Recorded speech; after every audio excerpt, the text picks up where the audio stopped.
So one of the most amazing things that has happened to me in my new home is I have found a church that I love. I have found a church that solves the problem. You have no idea. Well, maybe some of you do because you've been writing to me about it, how hard it is to find a church. I woke up one morning and turned to my wife and I said, how hard is it to preach the gospel?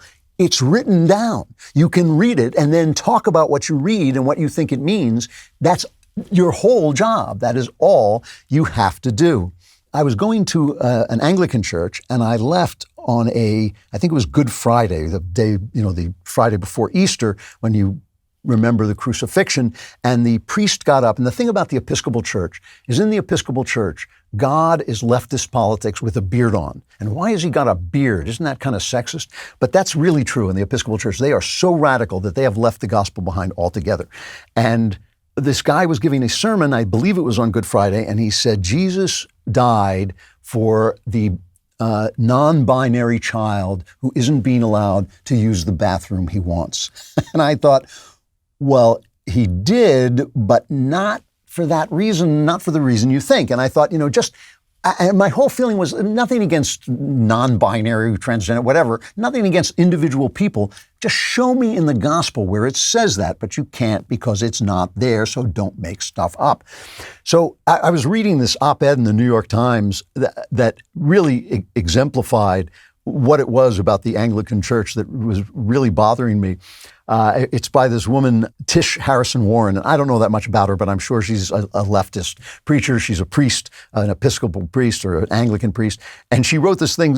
She's now got a newsletter in the Times. She says, each Sunday in my Anglican church in Austin, Texas, the priest leading the service takes his or her place in front of the congregation and begins by saying the opening acclamation, usually, "Blessed be God, Father, Son, and Holy Spirit."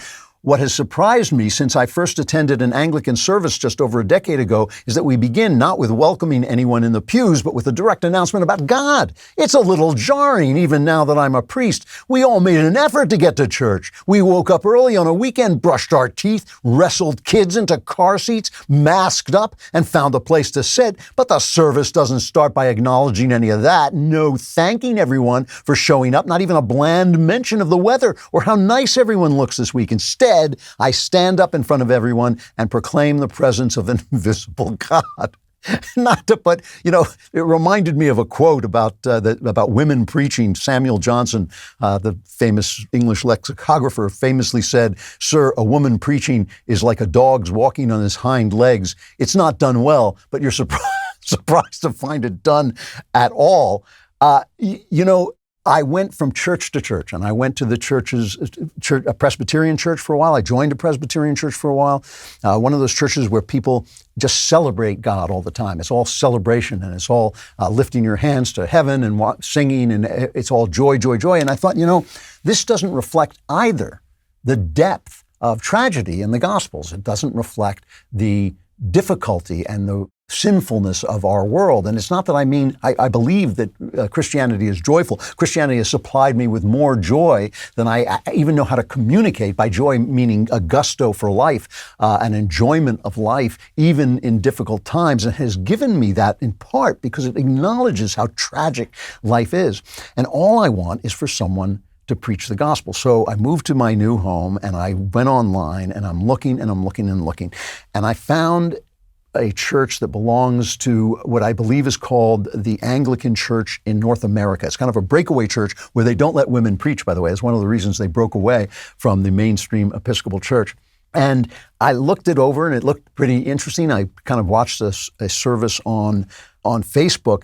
And another thing that's happened to me is the liturgy. One of the things about being outside of the Anglican Church is I miss the Catholic liturgy.